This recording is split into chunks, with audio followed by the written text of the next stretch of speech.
Bonjour à tous, on va démarrer cette session aujourd'hui. Donc je suis Anna. Et moi c'est Jérémy. Et nous sommes tous les deux consultants avant-vente chez Cross Knowledge.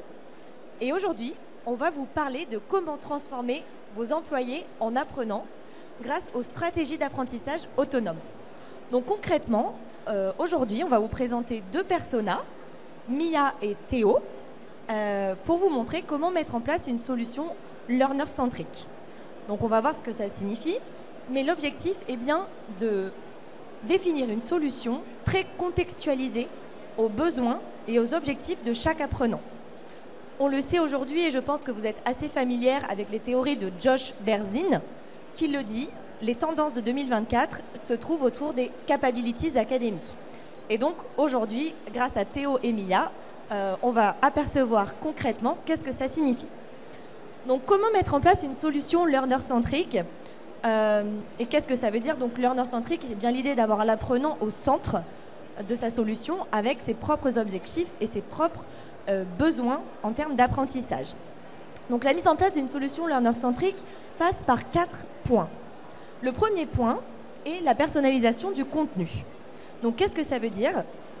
Concrètement, il va être essentiel de proposer à vos apprenants des contenus d'une part variés et d'autre part adaptés à leurs besoins, en leur proposant des itinéraires d'apprentissage spécifiques à leur développement pédagogique.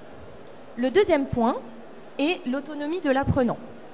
Quand on parle d'autonomie de l'apprenant, on parle bien sûr de laisser du temps à vos employés pour se former. Afin qu'ils deviennent de véritables apprenants, ils ont besoin de ce temps dédié dans leur journée de travail pour se former. Également, l'autonomie de l'apprenant passe par des moments d'auto-évaluation et d'auto-réflexion au travers de leur parcours d'apprentissage. Le troisième point est l'interaction sociale et la gamification. On le sait, il est crucial pour les apprenants d'apprendre de leurs pairs grâce aux interactions sociales. Et donc, par exemple, la mise en place de communautés, de forums d'échange, etc. Donc tout ce qui va leur permettre finalement d'échanger avec leurs pairs. Également, une partie gamification qui va participer à l'engagement de l'apprenant. On va le voir un petit peu plus tard, mais la gamification peut passer par du storytelling, des challenges, des badges, etc. Tout ce qui va finalement permettre à l'apprenant de s'immerger dans sa formation et de véritablement s'engager. Enfin, le dernier point pour mettre en place une solution learner-centrique est le feedback régulier. Le feedback régulier, c'est à double sens. D'une part, il est important que l'apprenant reçoive régulièrement du feedback sur ses progrès, sur sa montée en compétences. Et d'autre part, il est important de laisser à l'apprenant la possibilité de s'exprimer sur les itinéraires de formation qu'il suit. C'est-à-dire donner son avis et se dire, bah voilà, j'ai beaucoup apprécié cette formation ou celle-ci un peu moins, ce qui permet également de faire de l'amélioration continue en tant que LND. Donc on va voir tout de suite comment ça se traduit en termes de solutions avec notre premier persona qui est Mia et qui est une nouvelle arrivante, qui est aussi manager et qui fait partie des équipes de projet marketing digital. Donc Jérémy, je te laisse nous présenter l'expérience de Mia. Merci. Alors, donc, découvrons l'expérience d'apprentissage de Mia. Donc, comme vous pouvez le voir, son expérience est personnalisée aux couleurs de son entreprise, donc Cross Knowledge, avec un beau logo, et donc ça respecte la charte graphique de Cross Knowledge. Donc il faut imaginez-vous, demain vous mettez en place cette solution chez vous, ça sera complètement personnalisé à vos couleurs. Ah oui, c'était sous le menton. Donc on a dit que Mia était nouvelle entrante chez Cross Knowledge, et donc c'est pourquoi elle a accès à un parcours d'onboarding où elle va pouvoir justement se familiariser avec la culture de l'entreprise, ses collègues, mais également avoir une partie sur justement son métier en apprenant les fondamentaux du marketing. Et puisqu'on a dit qu'elle était manager, également une partie sur les fondamentaux du management, comment prendre en main sa nouvelle équipe. Donc j'imagine que pour vous, l'onboarding, c'est pas quelque chose de nouveau, bon, sinon on pourra en discuter après. Mais c'est vrai que maintenant, c'est devenu plutôt un classique. Et donc, on espère que Mia pourra compléter son onboarding au plus tôt. Et c'est pour ça qu'on le met bien en avant directement dans son espace de formation. Ensuite, donc, on l'a dit, Mia travaille au marketing. Donc c'est pourquoi on lui a donné accès à une académie du marketing où elle pourra échanger avec ses pairs donc l'Académie du marketing qui est ici, directement sur sa page d'accueil, elle pourra échanger avec ses pairs, se former sur les différentes thématiques relatives au marketing. Donc, encore une fois, les fondamentaux du marketing, on a vraiment très envie qu'elle maîtrise les bases, c'est important, en tant que chef de projet de marketing digital. On retrouve évidemment des éléments de gamification avec un leaderboard, la capacité de gagner des points, des badges, et également, comme c'est une communauté, surtout très important, de pouvoir partager des ressources. Donc par exemple, ça pourrait être Mia a une vidéo sur YouTube ou une présentation qu'elle veut partager avec sa communauté, elle va pouvoir le faire directement via l'Académie du marketing. Avant-dernier point, pour Mia, on a dit qu'elle était manager, et donc il est très important pour les managers de se former sur différentes compétences, et c'est pourquoi on a mis à disposition de tout manager chez CrossKnowledge, comme vous pourrez le faire dans votre entreprise, une communauté pour regrouper toute personne qui manage, allant du manager de terrain jusqu'à, pourquoi pas, des directeurs ou des membres de votre COMEX. Donc là, une fois de plus, comme on sait que Mia est nouvelle entrante chez CrossKnowledge, on lui a mis à disposition une formation sur réussir sa prise de poste de manager, ce qui est important. On a vraiment envie qu'elle finisse son onboarding et qu'elle valide sa période d'essai le plus tôt possible. Donc c'est pour ça qu'on va lui donner toutes les clés pour réussir au travers de sa formation. Une fois de plus, donc, on retrouve un environnement complètement personnalisé en fonction des attentes et des besoins de Mia, un environnement gamifié avec un leaderboard, des fonctionnalités sociales pour pouvoir échanger avec la communauté, poser des questions, répondre aux questions de ses collègues et évidemment partager des ressources. Dernier point, on en parle assez régulièrement, c'est la gestion des compétences.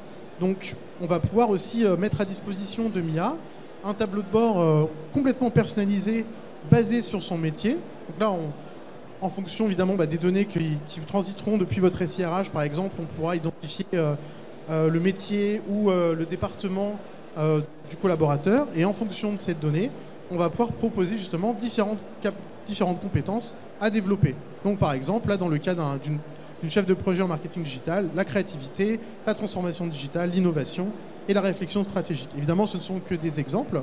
Et demain, ce sera à vous de vous décider quelles compétences vous voulez mettre en avant pour quel type de profil. Donc voilà un peu comment on met en place une expérience centrique pour des collaborateurs. Maintenant, on va repasser sur la petite présentation et on va vous parler d'un autre sujet qui est également un élément clé quand on souhaite vraiment engager les apprenants. Il y a évidemment faire une expérience learner-centric, c'est clé, mais il y a aussi d'autres leviers qu'on peut activer. Donc la première, c'est par exemple de créer une expérience disruptive. Donc ça veut dire qu'en fait, on va sortir l'apprenant de son quotidien. C'est vrai, c'est pas parce qu'on doit se former sur une thématique comme la cybersécurité ou le management d'équipe qu'on doit forcément rester corporate. Et pourquoi est-ce qu'on ne proposerait pas une expérience fun, engageante? On peut parler de super-héros, de voyage dans le temps, tout ce que vous voulez. Et donc, c'est ce qui va aussi, on va permettre de raconter une histoire, hein, c'est la fameuse composante storytelling, et justement faire un peu oublier l'apprenant qu'il est là pour se former sur du management, sur de l'orientation client. Il est là un peu pour s'amuser, faire un challenge et jouer avec ses pairs. Donc maintenant, on va vous présenter notre deuxième persona, qui est Théo. Donc lui qui est également un employé chez CrossKnowledge, mais qui n'est plus nouvel arrivant. Lui, ça fait 3 ans qu'il est là, et il est commercial. Donc ça, c'est Anna qui va vous présenter, qui va vous montrer comment les possibilités de Théo dans son expérience d'apprentissage. Vas-y, Anna. Tout à fait. Alors, en effet, je vais vous présenter l'expérience de Théo. Et donc, comme on peut le voir tout de suite, à l'inverse de Mia, Théo n'est plus nouvel arrivant chez CrossKnowledge. Donc, il n'a plus accès à l'expérience de onboarding, mais à une partie formation obligatoire. De nouveau, et comme on l'a vu en introduction, on se focalise sur les besoins individuels de l'apprenant. Donc Théo n'a plus de formation de onboarding, mais bien des formations sur la data, la RGPD, etc. Ensuite, et comme l'a dit Jérémy, Théo fait partie de l'équipe de vente de CrossKnowledge, et donc il peut accéder à une académie des ventes pour se former.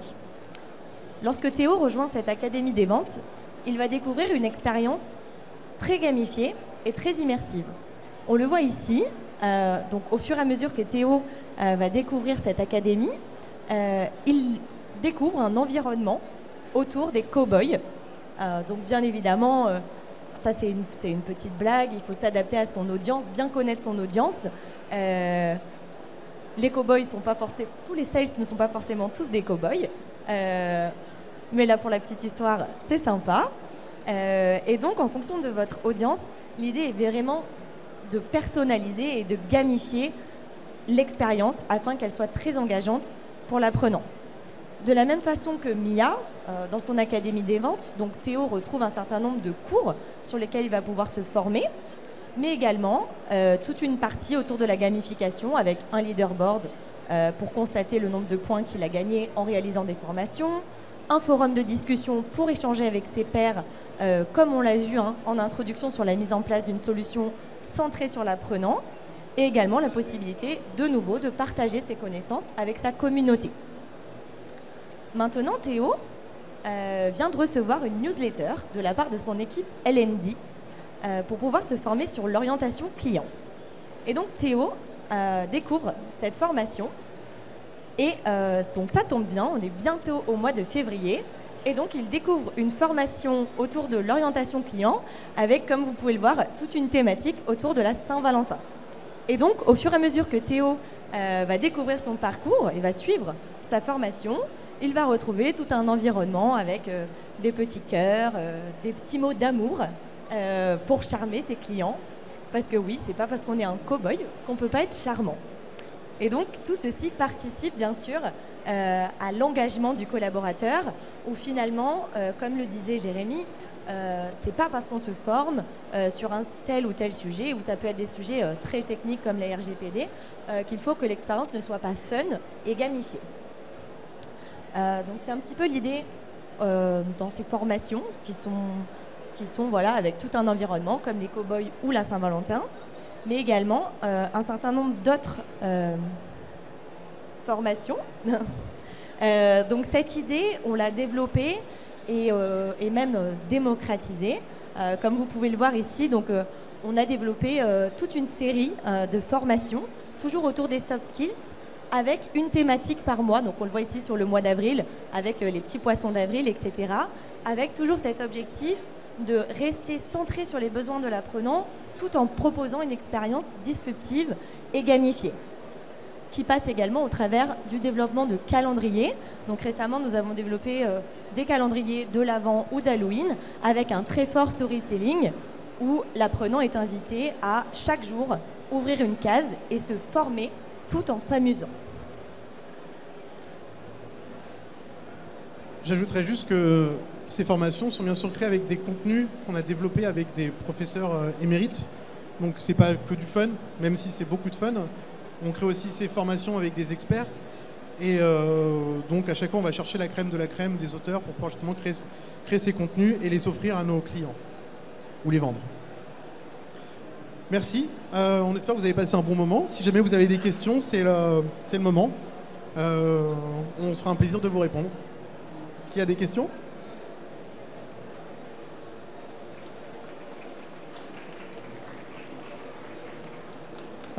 Merci beaucoup. J'ai une dernière chose à ajouter. Donc demain, il y aura une conférence et une session comme celle-ci qui seront organisées par CrossKnowledge sur le salon. La première sera sur la JC2Co Academy. Donc si vous voulez voir un peu une mise en application des concepts dont on a parlé aujourd'hui, eh ben, je vous invite à la rejoindre demain. Ce sera à 10h. Je ne sais plus dans quelle salle. Paris Paris. Donc dans la salle Paris. Et vous